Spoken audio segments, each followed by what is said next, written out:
Hi there. Today we're going to explore the plot of the 2021 film Reminiscence. In the future, global warming has led to the rapid melting of glaciers, causing the sea level to rise. Those who managed to survive have adapted to the new reality. Walls around the city hold back the water, but even that only delays the inevitable. Nicholas, a former veteran, has become a private detective. He uses a special capsule with a substance that was originally created for interrogations. But now, when the future offers little hope, people want to see the past again. Nick activates the device, and a hologram of Hank's memory appears. He recalls walking with his dog. Hank is willing to give up all his savings for these moments. But Nick refuses to take payment, and Hank sincerely thanks him. However, Watts hints that if Nick keeps working for free, they'll have to shut down. But Nick is sure there will always be demand for memories, though there's a downside. If you return to the past too often, it might consume you. After finishing work, Nick was getting ready to go home when May walked into the office. She said she had lost her keys on the way and wanted to find out where exactly. Nick offered to call a locksmith but decided to help her himself. He explained that memory doesn't retain things we don't pay attention to, but May insisted. During the immersion into the device, she had to follow Nick's voice precisely. It began from the moment she woke up. Before leaving the house, May picked up her keys.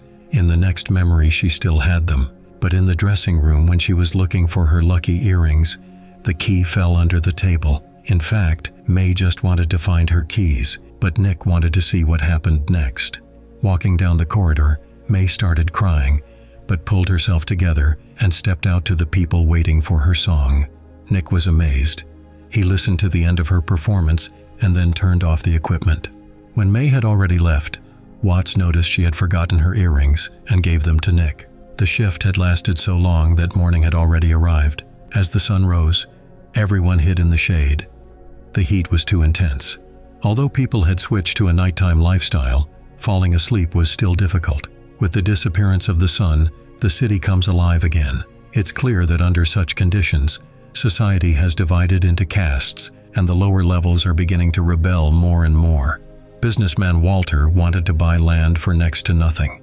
To lower the prices, he set residential areas on fire. Prosecutor Avery didn't like it, since people had died because of those actions. But Walter remained silent. To prove his guilt, a memory session was needed. Yet he refused. Even the prosecution was powerless. The law doesn't apply to people like Walter. Nick overhears Walter asking his son Sebastian whether he's found the girl. The boy replies, "No." During the first waves of conflict, people like Walter bought up land for pennies, profiting off the poor and leaving them at the mercy of the floods. Refugees survive however they can, but the day will come when the ocean swallows everything. For now, the flooded shore is their only home. Nick goes to the bar where May performs. She immediately notices him. When the visitors leave, Nick returns her earrings and compliments her voice.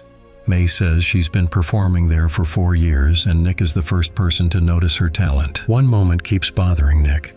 Why was she crying back then? May says it was just nerves. People don't want to see a girl who's barely making ends meet and dressed in secondhand clothes. They need something perfect. They want to believe in an illusion, but Nick doesn't see any falsehood in her. He walks May home. After a romantic evening, Nick suddenly wakes up at his workplace. It turns out he's been rewatching the same memory for months. He needs to let go of the past and live in the present. But Nick can't understand why May disappeared. They were planning a future together. People don't just vanish. Watts tells him they have their own problems now. New technology is reducing the number of clients, and the dam is about to break. When it does, they'll go under without a lifeboat. But one thought won't leave Nick. People don't just disappear. He checks May's workplace, but always gets the same answers. May's friends also don't know anything. Waiting for Watts to fall asleep, Nick enters the memory machine on his own. In this memory, he and May are relaxing on dry land. Nick notices a bruise on her arm. She says she just hit a table. It happens at work. That's when Nick confesses he's in love with her. The next day brings a strange discovery.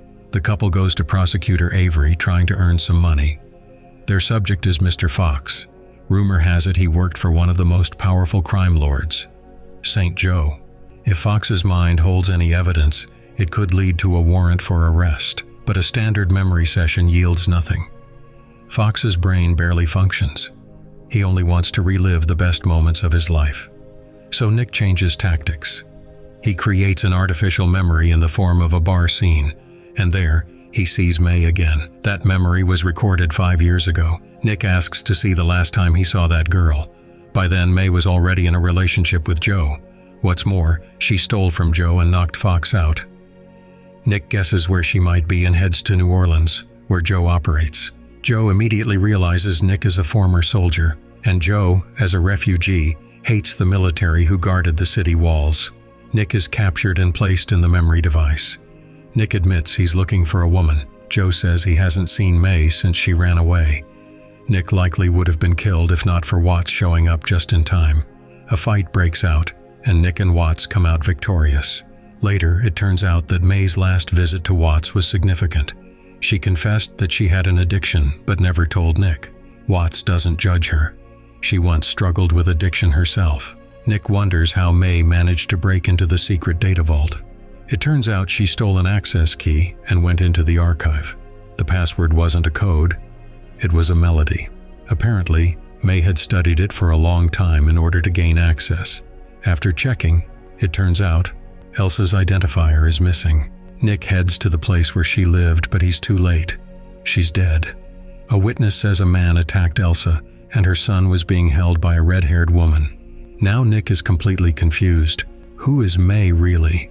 During his search, Nick is attacked by a corrupt cop named Cyrus, with orders to forget May. He was seen in recordings alongside Joe. That same evening, Walter dies.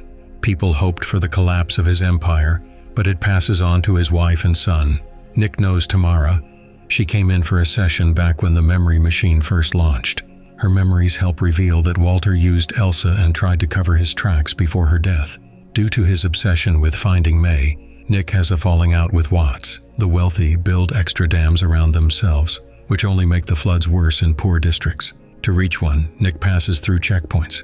Tamara greets Nick as her husband, a result of exhausted people altering reality in their own minds. Once he brings her back to her senses, Nick learns the truth. Walter ordered Elsa's murder, and Cyrus is exactly where he belongs. Tamara wants to eliminate Nick, but the guards recognize him as a fellow soldier and let him go. With the help of a clue, Nick finds Cyrus along with the girl. Cyrus doesn't deny it. He and May really did rob Nick. It was a matter of survival. In this new world, there's no such thing as good or evil. Cyrus runs, but Nick chases him. A fight breaks out in a flooded building. When Cyrus thinks he's won, he lets his guard down, and Nick uses that moment to inject him with a substance that unlocks memory. In Cyrus's memories, it becomes clear. After May fled from Joe, Cyrus was the first to find her. To keep her secret, he demanded something in return, her help. May began collecting information on Nick, planning every move. Everything Nick experienced was part of the setup. When Cyrus finally got the access card, he went to Elsa, but May didn't allow the crime to happen. She saved the boy and took him away by boat. Time passed. May came to Nick, but he didn't open the door. So she left him an earring to at least remind him of her somehow. And to keep Cyrus from finding the boy, May had to disappear from Nick's life. But Nick couldn't forgive her for that. Cyrus had to pay for what he'd done. Nick returns him, in memory, to the day Joe decided to settle the score with him, and turns the device's power up to maximum. It becomes Cyrus's final memory. Later, Nick sneaks into Walter's home. In the memories, it's revealed Walter truly loved Elsa and tried to save her, but his son Sebastian didn't want to share the inheritance and hired Cyrus. Cyrus's phone had Sebastian's number, so now he can't run. Sebastian offers a deal. Once he inherits, he'll pay Nick. But Nick isn't interested. It's far better that the money goes to Freddie, a brother who truly deserves it. The police have uncovered everything and will soon reconstruct the full sequence of events. Eventually, Nick comes to Watts to hand over all the memories. The revelation of the crimes has shaken the city. Public outrage toward the land barons had been building up for far too long. And what happens next, Nick will never know. He lies down in the capsule and immerses himself in memories forever, so he can stay with May. The film ends here. Thank you for watching. If you enjoyed this recap, give it a like, leave a comment, and don't forget to subscribe to the channel.